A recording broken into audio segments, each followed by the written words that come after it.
Bueno, muy buenos días a todos y a todas. Estaba esperando esa parte. Bueno, mi nombre es Macarena Palominos, soy profesora de Matemática y Computación y actualmente estoy a cargo del área académica del Colegio Verbo Divino, vecino acá al lado. Y llevo aproximadamente 13 años trabajando en la función directiva, pero sin dejar el aula, como decía una parte de mi descripción. Y he tenido la oportunidad de estar en todos los tipos de colegios, municipales, particulares subvencionados y también particulares pagados. Y hoy día quiero compartir con ustedes una experiencia que la denominé como detenerse y retroceder para avanzar, una experiencia para abordar el rezago del aprendizaje en las matemáticas. Y el objetivo de relatar esta experiencia, cuando comencé a prepararla, me di cuenta que era más que compartir algo relacionado solamente con matemática. Me di cuenta que tenía que ver con algo relacionado con un modo de hacer las cosas distinto que finalmente iba impactando en los aprendizajes del estudiantado. Y eso es tremendamente significativo porque finalmente algo que escuchamos recién en la ponencia anterior es que siempre estamos tratando de buscar algún modelo, alguna fórmula para resolver las problemáticas que tenemos al interior de las comunidades escolares. Y muchas veces la respuesta está ahí mismo, en la misma comunidad, pero nos falta tiempo, diálogo y reflexión pedagógica. Entonces, la presentación que quiero hacerles hoy día pretende llegar a eso, a la importancia de levantar dentro de las comunidades educativas una reflexión conjunta que permita tener respuesta y solución a las problemáticas locales. Y dividí esta presentación, en 5 grandes temas. Primero, mirar un poco el escenario nacional respecto a los aprendizajes en matemática. Luego, conversar un poco respecto a denominadores comunes con los que nos encontramos en las distintas escuelas cuando estamos hablando del proceso de aprendizaje y enseñanza de las matemáticas. Después les voy a relatar más en profundidad la experiencia que les voy a compartir, que se produce en una comunidad escolar hace más de 10 años y que ustedes se van a dar cuenta que es absolutamente replicable a lo que hoy día estamos viviendo en el rezago de los aprendizajes post-pandemia. Después, el origen del nombre de esta presentación, por qué detenerse y retroceder para avanzar, y finalmente las conclusiones que me gustaría que de alguna manera se las pudieran llevar a sus comunidades para reflexionar y ojalá que les pudieran servir. Partamos un poco con el escenario nacional. Recordemos estos titulares, cuántas veces los hemos visto y llevamos alrededor de unos 10 años viendo una tendencia similar en lo que corresponde a los resultados en matemática. ¿Ya? Yo aquí saqué varios titulares de distintos medios de la prensa escrita y digital, donde finalmente nos encontramos con esto. En los últimos 10 años, en la asignatura de matemática no hemos tenido puntos de inflexión significativos respecto a los aprendizajes. Y es más, en las últimas 2 mediciones tuvimos un descenso importante en los aprendizajes y si miramos, este gráfico muestra los grupos socioeconómicos, ¿ya? Nos movemos desde el grupo socioeconómico alto, que siempre tienen como los resultados más elevados, y así vamos viendo en la medida que vamos llegando hasta el grupo socioeconómico bajo. Sin embargo, el comportamiento de estos resultados en los últimos 10 años es muy parecido, ¿ya? Entonces la pregunta es, ¿qué hemos hecho? ¿Cómo nos hemos replanteado finalmente el proceso de enseñanza-aprendizaje de las matemáticas para poder generar puntos de inflexión que sean significativos? Y es más, en las últimas 2 mediciones, además aumentamos la cantidad de estudiantes que no logran los aprendizajes básicos, ¿cierto?, dentro del estándar de aprendizaje que corresponde al adecuado, siendo que ni siquiera tampoco es una exigencia tan alta. Sin embargo, aumentamos en el nivel insuficiente, casi en un 8%. Entonces, cuando empezamos a mirar nuestras comunidades escolares, nos preguntamos cuáles son los comunes denominadores en los que debemos enfrentar los profesores y las profesoras que estamos dentro del aula. Pero no solamente el profesorado, sino que también los equipos de apoyo que están ahí. Los equipos de apoyo, los equipos directivos, las familias. Y en primer lugar, hablemos un poco de la motivación. Motivar a los estudiantes no es fácil, y más cuando estamos pensando en una asignatura que históricamente carga con un peso cultural de que es difícil, que es compleja, que no es para todos, etc. Y que muchas veces hemos transmitido los mismos profesores históricamente. Las brechas. ¿Tenemos un relato común en las escuelas de cómo nos vamos a hacer cargo de las brechas?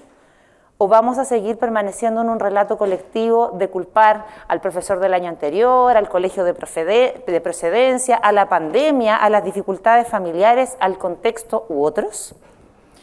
La formación docente, diversa. Cada uno de nosotros, como profesores de matemática, recibimos formaciones distintas en nuestras casas de estudio de pregrado, pero también estamos siendo impactados por lo que han sido los colegios que nos han recibido en nuestra vida profesional. Hay estudios que dicen que los primeros 5 años de la trayectoria profesional de los profesores es tremendamente marcador en cómo van a ser como docentes en sus vidas futuras. Por lo tanto, cuando recibimos profesores que están iniciando este camino, es tremendamente importante la formación que les damos. La cultura escolar. ¿Cuántos de aquí son profesores de matemática? Hay hartos. ¿Cuántos son docentes directivos? Un poquito menos. ¿Cuántos de los directivos aún están en el aula haciendo clases? Muchos menos.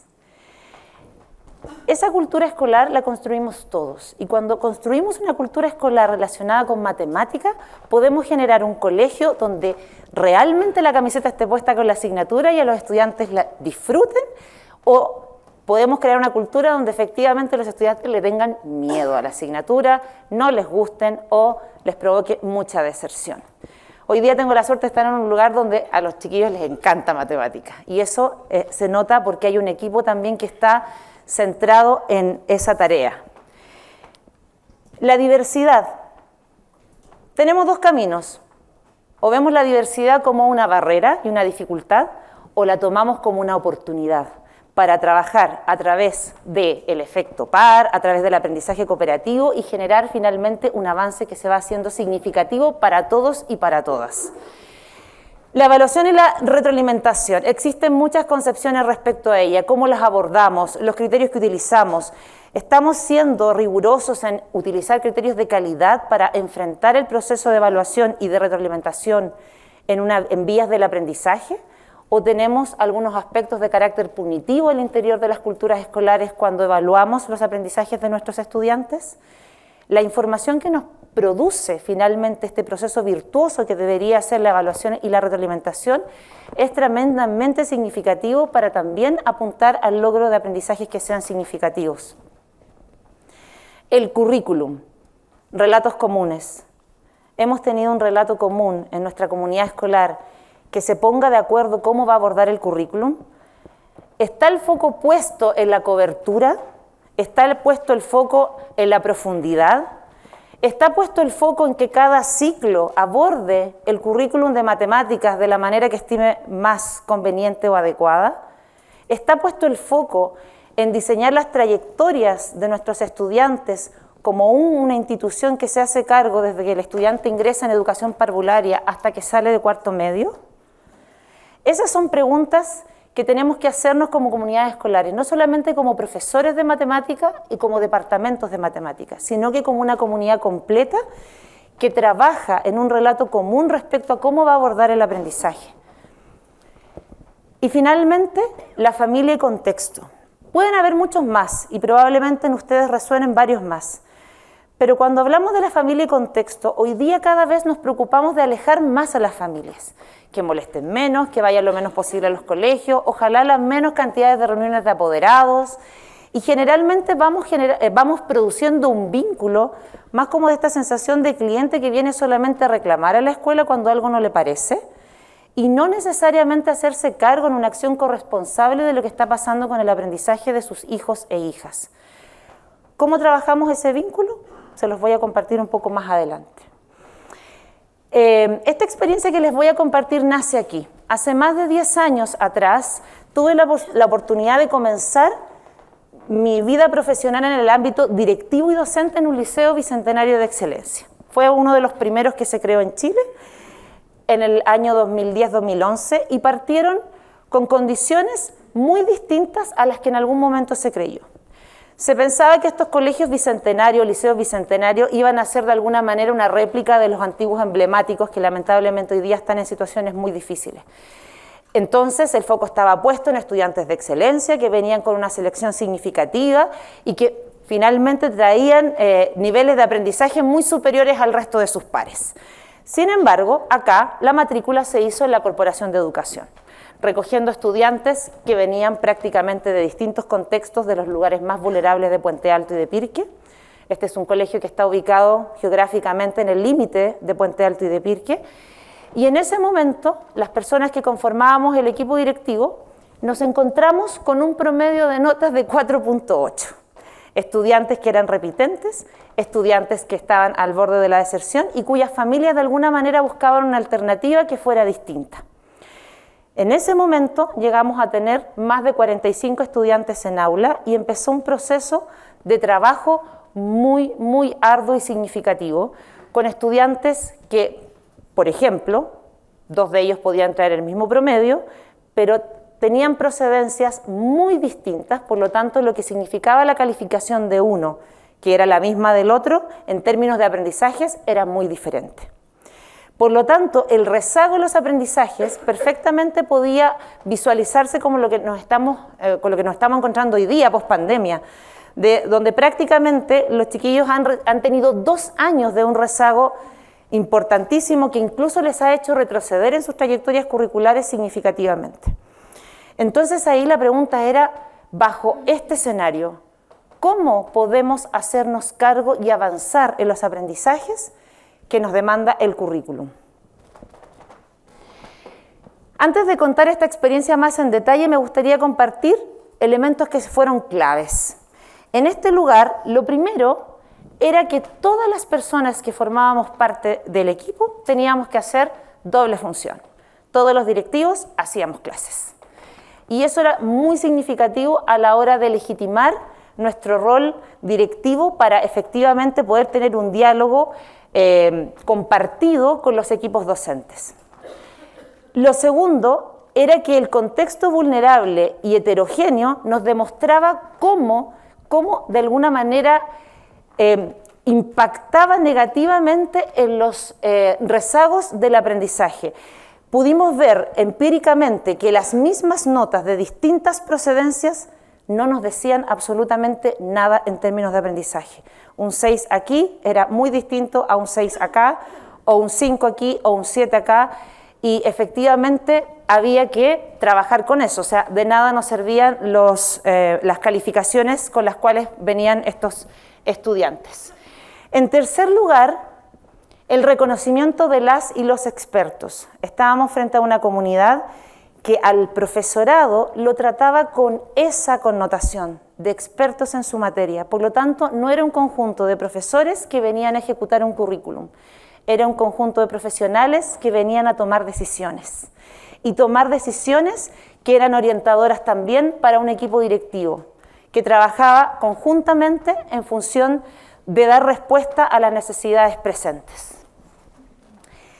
Y el último punto que quiero rescatar era una comunidad que trabajaba el vínculo con las familias muy vulnerables, familias muy diversas, porque ahí la procedencia era muy diversa. Teníamos estudiantes, la mayoría que venían del contexto más vulnerable de Puente Alto y de Pirque, pero también teníamos estudiantes que venían de algunos colegios particulares subvencionados. Y la clave estuvo, al generar este vínculo, en hacer una acción que fuera corresponsable. ¿Cómo? Las familias hoy día no tienen idea cómo aprenden nuestros hijos e hijas, nuestros estudiantes, como papás no sabemos cómo aprenden nuestros hijos e hijas, y por ende nosotros aprendimos de una forma muy distinta como hoy día se está aprendiendo en las escuelas, en los colegios, en los liceos. Por lo tanto, el vínculo tenía que ser a través de entregarles información que fuera contundente y de calidad, y que efectivamente les permitiera acompañar el proceso de sus hijos e hijas. Por lo tanto, reuniones de apoderado con información relevante, educativa, explicando cómo aprendían sus hijos e hijas, entregándoles resultados, no desde la calificación, sino que desde el porcentaje de logro. Trabajar con ellos en qué nivel de aprendizaje se encontraban los estudiantes y cómo podían llegar a su 100%, cómo podían ayudar. y también dándoles pequeñas tareas, por ejemplo, de cálculo mental, de algunas operaciones básicas que podían ser muy significativas en este camino, porque finalmente trabajar este vínculo implicaba trabajar una cultura donde todos éramos responsables y conocíamos la necesidad de progreso y avance de cada estudiante. ¿Por qué detenerse y retroceder para avanzar? Generalmente estamos acostumbrados en las escuelas, en las comunidades educativas, tener el foco puesto en el tiempo. Tenemos poco tiempo, tenemos que avanzar, tenemos que cubrir un currículum a costa de lo que sea, nos piden cobertura curricular, nos piden terminar la cantidad de objetivos de aprendizaje que están trazados para cada nivel y también sentimos la responsabilidad de verle objetivos de aprendizaje al profesor o profesora que le toca recibir el curso el año siguiente. Y en eso perdemos un foco tremendamente importante que tiene que ver con la profundidad y con efectivamente detectar de la manera más eficiente y eficaz aquellos rezagos que es necesario restituir en nuestros estudiantes. Por eso el nombre de detenerse a mirar y hacer un análisis profundo para retroceder cuantas veces sea necesario. Cada uno de nosotros es responsable de los estudiantes que tiene y que toma año a año. Y da lo mismo la realidad y el contexto del cual provengan. Somos responsables desde el momento en que lo tenemos en nuestra sala de clases. Y desde ahí tenemos que avanzar con ellos, con todos, de la manera que mejor podamos hacerlo, porque si avanzamos todos, finalmente esto se transforma en un círculo que es mucho más virtuoso. Y por lo tanto, el primer paso es generar diagnósticos que sean eficientes respecto a la realidad de esos estudiantes. Nosotros en ese momento teníamos una unidad técnica, nos mandaba todo el material para los bicentenarios, material que era de calidad, unidades temáticas, evaluaciones, pero cuando nos dimos cuenta de la realidad de nuestros estudiantes, la primera decisión de este equipo que no ejecutaba un programa, sino que tomaba decisiones, es que este material no lo podíamos usar.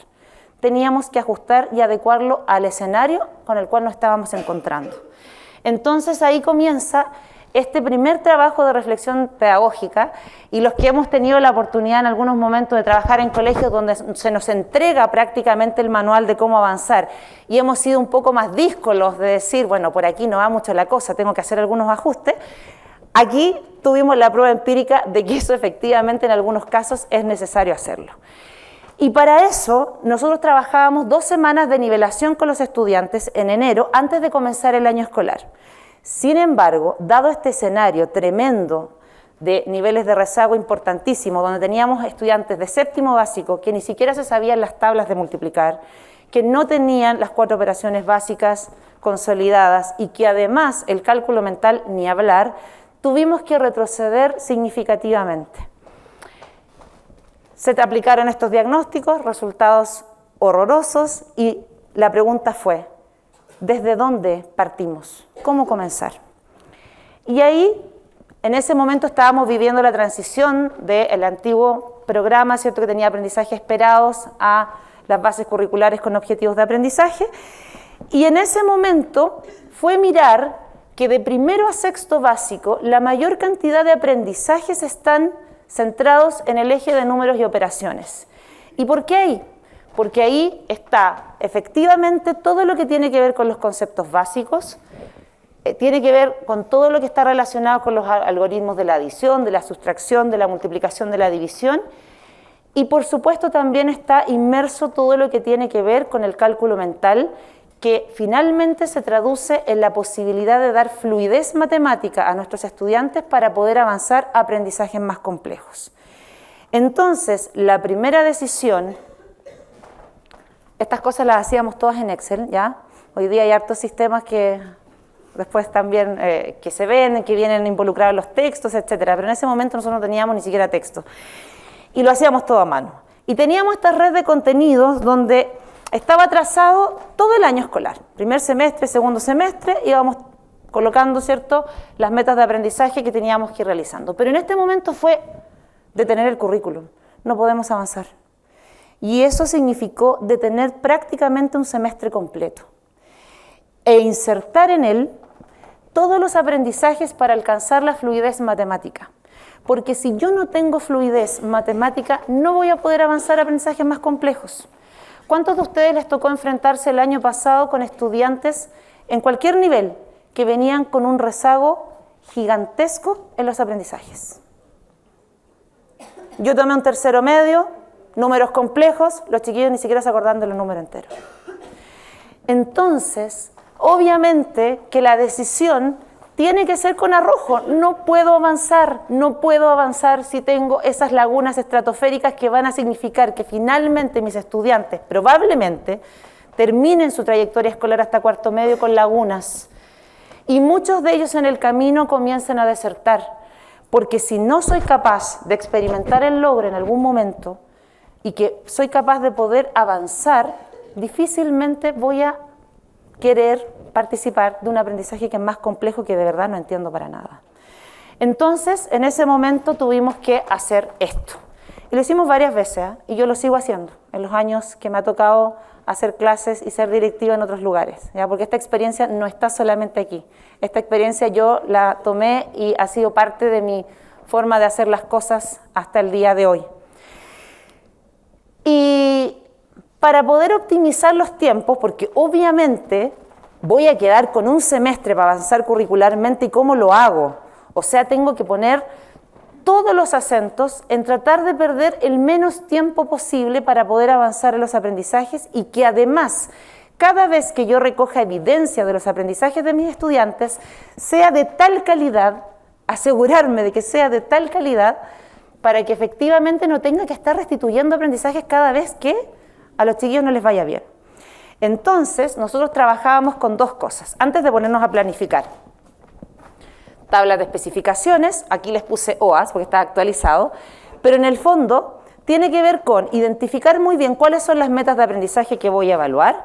En segundo lugar, a través de los indicadores, identificar contenido y habilidad, y obviamente tomar decisiones respecto al grado de dificultad que voy a colocar en los reactivos para construir ese instrumento. Pero además, el tema de la retroalimentación. Si yo no hago que mis estudiantes se empoderen respecto a la información de sus resultados de aprendizaje, no se van a hacer cargo nunca.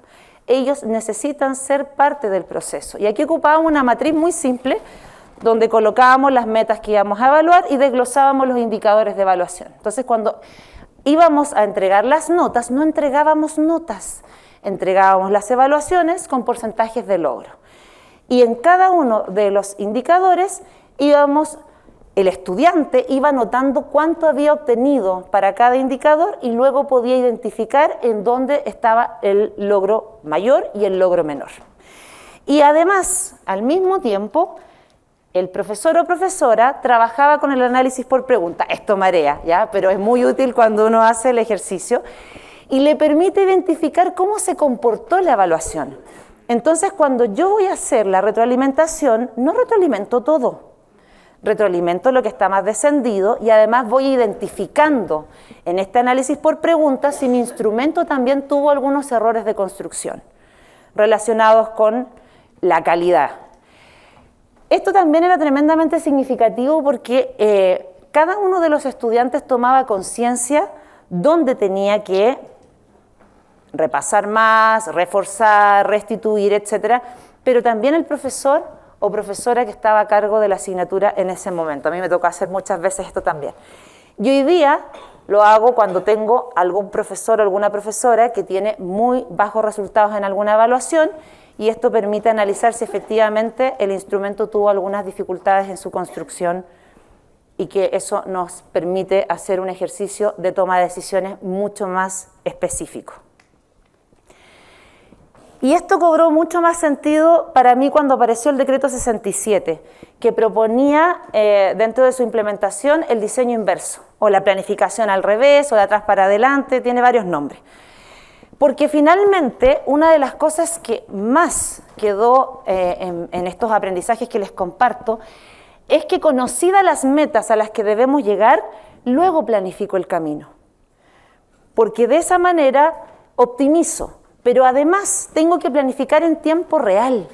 ¿Cuántos de nosotros quedamos alguna vez con la sensación de que planificamos mucho más de lo que efectivamente podemos hacer? Llegamos a final de año y nos queda la sensación de que no alcanzamos. Entonces, consejo, antes de ponernos a planificar, tomemos el calendario del colegio. Saquemos todas las horas y las actividades e hitos que tiene el colegio que nos va a tener fuera del aula, no haciendo clases. Descontamos aniversario, día del estudiante, día del profesor, etcétera, que son horas menos. Luego, yo también recomiendo hacer otro ejercicio que hicimos mucho allá. Cuando tengo estudiantes muy diversos, mucha heterogeneidad respecto a los aprendizajes, probablemente vamos a tener que ocupar tiempo en restituir. Entonces vamos a ir de atrás para adelante, no vamos a llevar un proceso continuo, necesitamos tiempo de ajuste. En los 10 años aproximadamente de experiencia que llevo haciendo esto, yo recomiendo que dejemos entre un 15, en pandemia dejé un 20% de holgura. ¿Qué quiere decir? Un montoncito de horas que no planifico. Ese montoncito de horas lo dejo para los imprevistos. Y al final, entre sumas y restas, planificamos solamente las horas que realmente vamos a tener, dejando este porcentaje de holgura para cualquier imprevisto. Se cortó el agua, no le fue bien en la evaluación, tuve que volver a enseñar, etc. Después, la evaluación formativa, que también viene muy recomendada en el decreto 67, para nosotros fue una tremenda experiencia porque permitió que trabajáramos la motivación. Motivar a un estudiante es difícil, pero es mucho más fácil cuando le hacemos sentir que experimente el logro. A través de metas cortitas, voy dosificando, voy mostrándole al estudiante, incluso al más desertor del sistema, que sí es capaz de avanzar. Y en la medida que voy dando esa muestra, posibilito su camino a reencantarse. Soy capaz de avanzar, soy capaz de aprender, voy haciendo metas cortas, recibo una evaluación permanente y una retroalimentación por parte del profesor. Y esto va muy de la mano con la diversificación. Puedo diversificar. Nosotros teníamos estudiantes así y estudiantes asá en términos de aprendizaje. Por lo tanto, generar oportunidades diversas, rápidas y sistemáticas dentro del aula va a generar un ciclo continuo muy relacionado, por ejemplo, con lo que les decía antes, el efecto par, el aprendizaje cooperativo. Si yo como estudiante soy capaz de explicarle a un otro lo que aprendí, reafirmo mi aprendizaje y le doy la posibilidad a ese otro que dé un paso hacia adelante. Y generar también dentro de la sala de clases conductas solidarias, de que si nos va bien a todos, todos avanzamos y el profesor también puede avanzar más rápido en lo que está pretendiendo enseñarnos. Nuevamente volvemos a este círculo virtuoso que yo les hablaba al principio. Y cuando en el año 2013 el Bicentenario San Pedro tuvo 380 puntos en el CIMSE de segundo medio, todos se volvieron locos. Salieron en la portada de los diarios, nos tocó recibir a muchos equipos directivos de colegios particulares pagados, del grupo socioeconómico alto, preguntándonos cuál era la fórmula, qué habíamos hecho. ¿Cómo se había dado ese salto tan grande? ¿De dónde habíamos sacado esa metodología? Qué sé yo. Y me acuerdo que fue un relato bien interesante porque finalmente el equipo lo que transmitía era una respuesta muy humilde, de algo muy hecho en casa. Un equipo que se había sentado a mirar su realidad y reflexionar, ver cómo habían llegado estos estudiantes de diversas situaciones socioeconómicas, con distintos niveles de aprendizaje, con distintas expectativas. Por otro lado, una misión y una visión del proyecto educativo de romper círculos de pobreza a través de la educación. Pero lo más significativo era que posicionaba el diálogo de la reflexión pedagógica como una herramienta tremendamente importante en la toma de decisiones. Y que en este caso no había que ir a Finlandia a buscar el modelo finlandés para que las cosas resultaran, sino que había que escuchar a los expertos y las expertas que estaban ahí, ejecutando un trabajo y no ejecutando un programa, sino que tomando decisiones y las mejores decisiones para ese contexto. Por lo tanto, la respuesta era que el modelo que nosotros habíamos construido de alguna manera no era necesariamente exportable a otras realidades, sino que el consejo era que cada comunidad escolar diera su propio diálogo, tuviera su propia reflexión. y en ese sentido poder buscar las soluciones a su propio contexto. Y me acuerdo perfecto que también una de las cosas que se señalaba en ese momento a estos otros equipos directivos es que era un equipo, no solo directivo, sino que un equipo del liceo muy activo y muy reflexivo, que estaba en permanente movimiento, que mientras pasaba cada situación, cada problemática o cada necesidad, había reflexión pedagógica. Nos juntábamos a conversar, a dialogar, a problematizar el contexto para ver cuáles eran las decisiones más adecuadas. Y ahí hay una palabra que a mí me gusta mucho, que tiene que ver con el arrojo, de cuando un equipo efectivamente se atreve a dar respuestas distintas a lo que a lo mejor estamos acostumbrados, e incluso, como lo dije anteriormente, a detener el currículum, cosa que muchas veces puede generar un poco de susto en algunas comunidades escolares. ¿Y cómo voy en el tiempo? Perfecto, muchas gracias. Y de toda esta experiencia, que finalmente concluyo en que va más allá de solo hablar de matemáticas, sino que es absolutamente replicable a cualquier área, a cualquier asignatura, creo que hay elementos que son muy importantes de poder compartir y ojalá alguno de ellos pueda ser una reflexión también que ustedes pueden llevar a sus equipos, donde la primera es que la fluidez matemática es un piso básico para desarrollar, es un piso básico a desarrollar en el estudiantado para poder avanzar a aprendizajes más complejos. Y cuando hablamos de fluidez, generalmente uno tiende a pensar en los aprendizajes como del eje temático de números y operaciones, que está hasta sexto básico y que involucra todo lo del cálculo mental, lo de las 4 operaciones básicas, lo de las tablas, etc. Pero yo quisiera ampliar aquí la mirada a esa fluidez a cualquier nivel. Si yo tengo estudiantes en cuarto medio, en tercero medio o en el nivel que sea, y me estoy dando cuenta que efectivamente mis estudiantes no avanzan y que la curva del comportamiento de sus resultados está impactando más hacia los niveles inferiores, tengo que hacer diagnóstico y el diagnóstico lo puedo hacer en cualquier momento. Y en cualquier momento hago ese diagnóstico y tomo información que sea relevante para tomar decisiones. Y de esa manera optimizar el recurso tan escaso que tenemos, que es el tiempo. Eso nos va a permitir avanzar mucho más rápido en las metas de aprendizaje que tenemos trazadas para el año. Esto no lo digo porque me lo haya compartido alguien, esto lo digo porque lo he vivido hasta el año pasado. Este es el único año que no estoy haciendo clase, pero espero próximamente volver al aula. Y en el fondo, empíricamente uno se va dando cuenta que ese ejercicio va generando un proceso sistemático que me da información rápida, retroalimento, puedo avanzar y puedo efectivamente elegir dónde tengo que restituir con mis estudiantes. Obviamente después viene todo lo didáctico propio de la matemática que cada uno de ustedes no me cabe duda que tiene que tener, ¿cierto? Y que efectivamente va a usar las mejores herramientas y estrategias dependiendo de las características de sus estudiantes. Pero en el fondo, este esquema de sistematicidad del proceso es el que quiero transmitirles para poder generar este círculo que es virtuoso.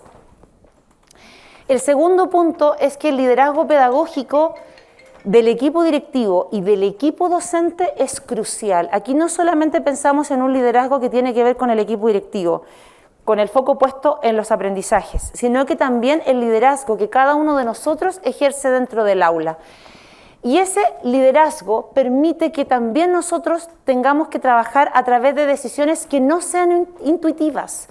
Tenemos que tener evidencia. Y esa evidencia, a través de las herramientas de gestión, nos va a permitir ser rigurosos y tomar decisiones y también proyectar y que esa proyección se transforme en una certeza. En el liceo decíamos que cuando nuestros estudiantes alcanzaban un 80% de logro en nuestras evaluaciones que habíamos construido nosotros, en el SIM se les iba a ir sobre 320 puntos. Llegaron a los 380, a los 340, a los 356. Entonces, cuando uno trabaja con rigurosidad, la matemática es maravillosa en eso. Efectivamente, uno puede hacer proyecciones que se transformen en certezas. La reflexión pedagógica permanente y sistemática ayuda a generar una cultura escolar democratizada, capaz de encontrar las soluciones a las necesidades locales, con corresponsabilidad y arrojo. Si yo no sistematizo ni instalo la reflexión pedagógica en mis docentes, siempre vamos a ser los docentes y los directivos. El docente diciendo, es que el colegio no ha hecho esto. El colegio somos todos. Por lo tanto, tenemos que hacerles partícipes y con eso corresponsables. El resultado del estudiante es mío, es tuyo, es de la familia también. Y eso tiene que ser una triada donde la escuela es la responsable de poder ir diseñando y planificando ese vínculo. Hoy existen muchos sistemas de estos que les mostré humildemente en tablas Excel. Y hay plataformas de gestión que pueden facilitar mucho esta tarea, ¿ya? Incluso uno toma evaluaciones y le aparece esa tablita de los ceros y los unos automáticamente para ir viendo las preguntas que uno tiene más descendidas. Pero esto puede transformarse en herramientas absolutamente inútiles para las escuelas si no insertamos con sentido en la cultura de la labor pedagógica el uso de estas herramientas. Por lo tanto, a los que somos directivos, jefes de UTP, coordinadores académicos, primero, antes de incorporar estas herramientas, tenemos que trabajarlas con los profesores y las profesoras, que vean que efectivamente en su práctica esto tiene un resultado. Si no, va a ser otra implementación inútil más que está dando vuelta en la escuela y guardada en la bodega de cualquier parte. Esta es la bodega virtual. Y finalmente, la familia, no, esta no es la última, la familia debe tener un rol activo y el proceso y promoverlo es responsabilidad de las escuelas. Nosotros, las escuelas, tenemos que promover ese vínculo. Tenemos que diseñar que los espacios de reuniones de apoderados sean realmente significativas para ellos y para ellas como papás que acompañan el proceso. Tenemos que darles información. Lo peor que podemos hacer es no informarles, porque eso genera rabia, genera molestia, genera incertidumbre, genera desconfianza. Tenemos que hacer ese puente y estratégicamente de acuerdo al contexto y de acuerdo a las características de las familias que atendemos. Y finalmente, los directivos, ojalá nunca dejar el aula. La legitimidad que nos da el estar en el aula y el conocimiento para la toma de decisiones es tremendamente importante. Hablar el mismo idioma, vivir en carne propia cómo se van transformando las nuevas generaciones dentro de la sala de clases. Y con esto termino, porque siempre es importante volver al origen y decir que las escuelas que a uno los forman no pueden, siempre uno se lleva algo de ellas. Y yo me llevé dos cosas muy importantes de dos lugares. Primero, la sistematicidad, que la aprendí en Belén Educa, y en segundo lugar, todo lo que tiene que ver con el trabajo riguroso y de calidad en el Liceo Bicentenario San Pedro de Puente Alto. Muchas gracias.